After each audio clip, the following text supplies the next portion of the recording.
Hello students, so today we will start next topic of the chapter 2 structure of atom. The topic is the explanation of photoelectric effect using quantum theory. Photoelectric effect को हम explain करेंगे और quantum theory से relate करके उसको हम explain करेंगे.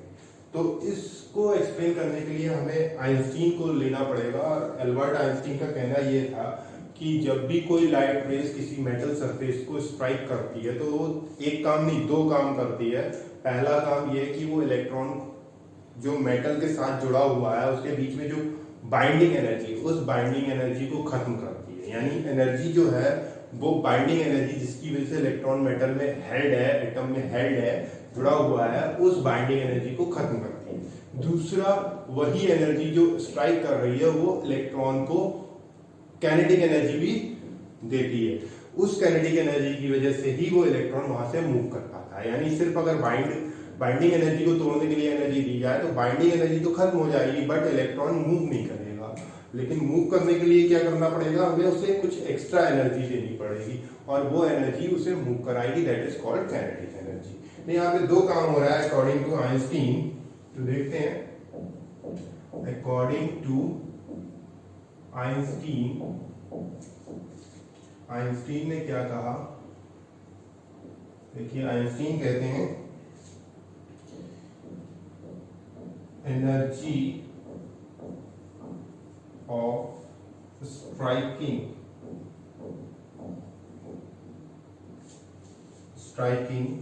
Photon is equal to binding energy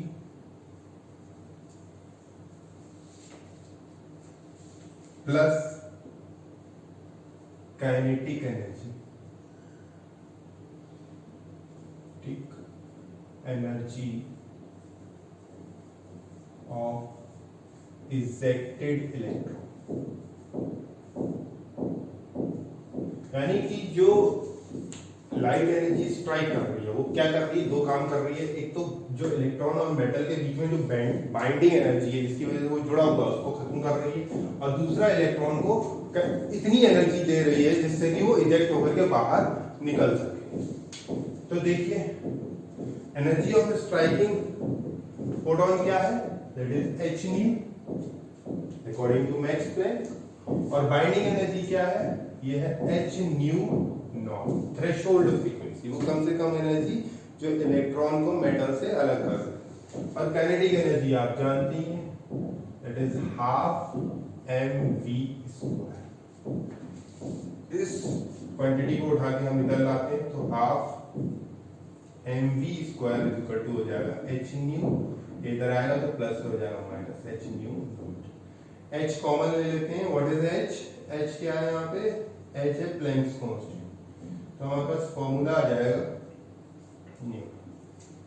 this is threshold frequency and this is the energy of light h new and new naught is the threshold frequency and this is called the threshold energy h nu not.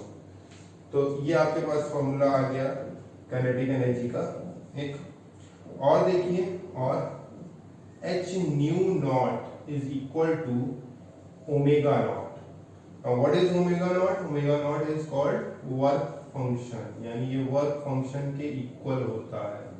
अब आप ये देखिए कोई भी electron तभी बाहर आएगा अपनी ट्रेजेक्टरी से जब उसमें थ्रेशोल्ड एनर्जी से थोड़ी सी ज्यादा एनर्जी उसके पास पहुंचेगी.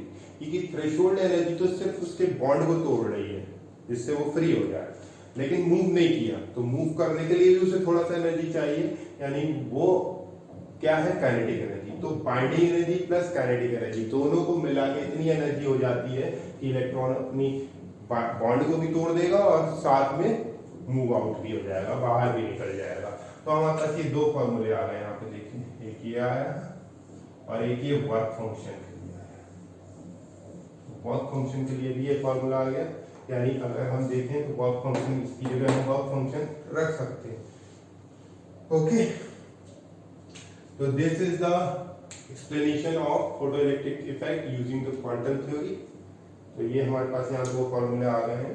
इससे बहुत ही इंपॉर्टेंट है तो किसी भी इलेक्ट्रॉन को बाहर निकालने के लिए हमें क्या चाहिए, दो तरह की एनर्जी चाहिए, जो उसके बॉन्ड को तोड़ सके और उसको काइनेटिक एनर्जी दे सके। अब इससे रिलेटेड कुछ न्यूमेरिकल्स हैं जो हम करेंगे आगे। ओके स्टूडेंट्स, तो देखते हैं टॉपिक से रिलेटेड न्यूमेरिकल करते हैं। Numerical is a photon of wavelength 4 × 10⁻⁷ metre strikes on a metal surface, the work function of the metal being 2.13 electron volt. Calculate the energy of photon, the kinetic energy of emission, the velocity of photon electron emitted. देखिए क्या क्या given है, क्या हमारे पास नहीं है।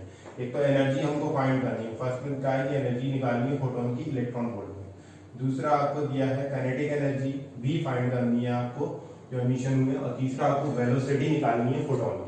अब हमारे पास गिवन क्या है, एक तो वेवलेंथ हमें गिवन है 4 × 10⁻⁷ मीटर, और दूसरा work function h nu not भी हमें गिवन है 2.13 इलेक्ट्रॉन वोल्ट। तो सबसे पहले हम फर्स्ट वाला करते हैं और इसमें एनर्जी को कैलकुलेट करते हैं।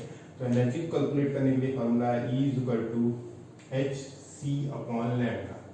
अब देखते हैं, तो एनर्जी H हो जाएगा आपका 6.626 × 10⁻⁻34, लाइट की स्पीड 3 × 10⁸ अपॉन लैम्डा हो गया आपके पास 4 × 10⁻⁷। इसको सॉल्व करते हैं, जरा देखते हैं। तो E = 6.626 × 10⁻⁻34, पहले पावर्स को सॉल्व कर लेते हैं। तो इंटू 3 × 10⁻⁷4 × 10⁸, इसको ऊपर ले लेते हैं तो इंटू 10⁷, माइनस का प्लस हो गया अपॉन 4, 2 2 4 एंड 2 3 0.3 2 1 एंड 3 जा। तो आपके पास एनर्जी आ गई 3.313 × 3 इंटू, इसको देखिए ये हो जाएगा 8 और 7 15, 34 में से 15 माइनस करेंगे तो 10⁻⁻19 बचेगा आपके अपॉन 2।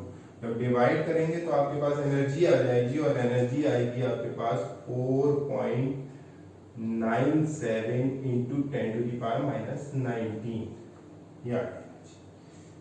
ये आपकी जूल में आएगी, लेकिन आपको किसमें करनी है, इलेक्ट्रॉन वोल्ट में। तो आपको एक यूनिट दे रखी है 1 इलेक्ट्रॉन वोल्ट = 1.6020 × 10⁻⁻19 जूल होता है। तो अब इसमें दे रखी है आपको, तो इसको कन्वर्ट करने के लिए देखिए जूल स्मॉल यूनिट है और इलेक्ट्रॉन वोल्ट बड़ी यूनिट है। तो छोटी से जब बड़ी यूनिट में जाते हैं तो हम डिवीजन करते हैं। तो ये जो आपके पास एनर्जी आई है इसको डिवाइड कर दीजिए 1.6020 × 10⁻⁻19 से, तो आपके पास ये इलेक्ट्रॉन वोल्ट का आ जाएगा, और इलेक्ट्रॉन वोल्ट में आपके पास ये आएगा 3.10 इलेक्ट्रॉन वोल्ट। तो ये आपका फर्स्ट वाला पार्ट सॉल्व हो गया। सेकंड में आपको काइनेटिक एनर्जी निकालनी है, तो सॉरी हाँ काइनेटिक एनर्जी निकालनी है। काइनेटिक एनर्जी = होता है, देखिए h new minus h nu not, अभी हमने डेरिवेशन किया था उसमें ये फॉर्मूला आया था। तो h न्यू क्या है, इट इज द एनर्जी। तो एनर्जी क्या है आपकी 3.10 माइनस थ्रेशोल्ड एनर्जी हमको गिवन है 2.13। तो ये आपके पास काइनेटिक एनर्जी आ गई, काइनेटिक एनर्जी आपके पास कितनी आ गई 0.97 इलेक्ट्रॉन वोल्ट। ये हमारा बी पार्ट सॉल्व हो गया। अब सी पार्ट देखिए, सी पार्ट में हमें काइनेटिक एनर्जी निकालनी, सॉरी क्या निकालना है, वेलोसिटी निकालनी। तो वेलोसिटी निकालने के लिए काइनेटिक एनर्जी = ½ mv², ये फॉर्मूला होता है। काइनेटिक एनर्जी हमने निकाली थी 0.97, बट ये इलेक्ट्रॉन वोल्ट में है, और यहाँ पे जो हमें एनर्जी है वो जूल में होती है। तो इसको जूल में फिर कन्वर्ट करेंगे, तो इस बार मल्टीप्लाई करेंगे। क्यों मल्टीप्लाई करेंगे, क्योंकि छोटी यूनिट से बड़ी यूनिट में, वो बड़ी यूनिट से छोटी यूनिट में जा रहे हैं, तो मल्टीप्लाई करते हैं। तो ½ m का मतलब है मास। मास किसका है, इलेक्ट्रॉन का। इलेक्ट्रॉन का मास होता है 9.11 × 10⁻31। ये आपको याद रखना पड़ेगा, ये फिक्स वैल्यू है। इलेक्ट्रॉन का मास, प्रोटॉन दिया, प्रोटॉन इलेक्ट्रॉन ही होता है, इनटू वेलोसिटी आपको निकालना है। तो जब आप कैलकुलेट करेंगे इसको, तो v² आपके पास आ जाएगा 34.12 × 10⁻10 metre square second inverse square, ये आ जाएगा। अब ये स्क्वायर में है, तो रूट लेंगे हम, तो स्क्वायर को उधर ट्रांसफर करेंगे तो रूट 34.12 इंटू 10 की पावर 10 ये हो जाएगा।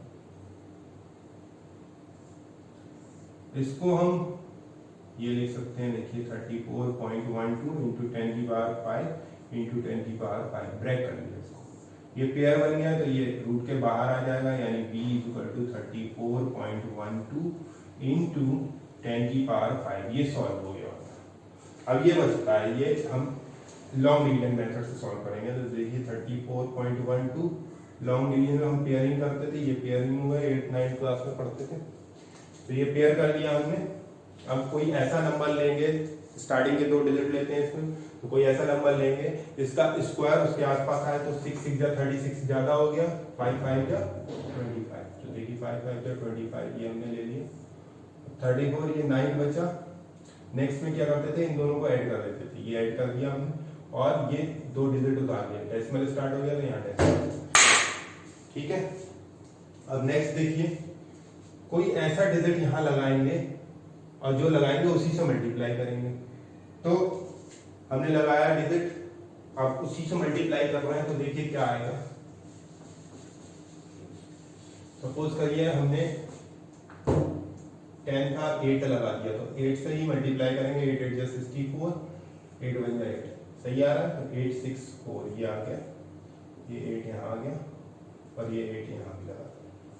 अब हमारे पास 12 में से 4 गया 6, सॉरी 12 में से 4 गया 8 और 10 में से 6 गया 4, बचा गया। अब नेक्स्ट में हम क्या करते हैं, यहाँ कोई डिजिट नहीं है तो 2 0 लगा देंगे, 2 उतारते हैं एक बार में, इसको ऐड करेंगे 8 8 16 हो जाएगा ये, ठीक है 1। अब कोई ऐसा डिजिट लगाइए इसके आगे 1 1 6, अप्रोक्सीमेट 2 डिजिट तक निकालते हैं जिससे ये इसके आसपास आ जाए। 4 लगा के देखते हैं, 4 4 जा 16, 1 वैरी 6 4 जा 24 25, 2 4 1 जा 4 2 6, सही आ रहा है 4 6 5 6, यानी हमने 4 लगाया 4। तो b हमारा कितना हो गया 5.84, 2 डिजिट तक हमने निकाल दिया, into 10 to the power 5 metre second inverse. देखिए स्क्वायर था तो रूट में जाके एक एक बार है, तो मीटर ये आ गए हमारे थर्ड। बहुत ही इंपॉर्टेंट क्वेश्चन है, इसमें देखिए सारे कॉन्सेप्ट हमारे क्लियर हुए हैं, हमने एनर्जी भी निकाली है, काइनेटिक एनर्जी भी निकाली है और वेलोसिटी। तो इस टाइप के क्वेश्चंस करिए, बहुत इंपॉर्टेंट है। और बिल्कुल ऐसा मत सोचिए कि 11th जो है first year is rest year.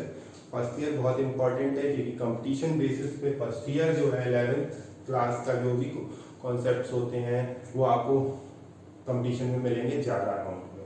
यानी कि 11th में आपको कॉन्सेप्ट सिखाए जाएंगे, 12th में अप्लाई करना सिखाया जाएगा और यूज कंपटीशन में होगा। तो 11th बहुत इंपॉर्टेंट है, चाहे वो फिजिक्स हो, केमिस्ट्री हो, बायो हो, मैथ हो, सारे इंपॉर्टेंट कॉन्सेप्ट यानी साइंस की स्टडी एक्चुअली 11th क्लास में ही स्टार्ट होती है, इसलिए इसको बिल्कुल लाइटली मत लीजिए। सोने की कोशिश कम करिए और ज़्यादा से ज़्यादा पढ़ाई में ध्यान लगाइए। बिल्कुल भी ऐसा मत करिए कि यहाँ पास हो जाएंगे तो आगे प्रॉब्लम होगी, क्योंकि 11th बहुत इंपॉर्टेंट होता है। बच्चे जनरली यही सोचते हैं इसमें बस हम किसी तरीके से पास हो जाए, 12th में देखेंगे, लेकिन ये गलत है। अगर 11th में आप सही से मेहनत करते हैं तो 12th अच्छा जाएगा, 12th अच्छा जाएगा तो कंपटीशन भी अच्छा जाएगा। तो 11th एक बेस है और बेस खराब हो गया तो सब खराब हो जाएगा। Okay, thank you.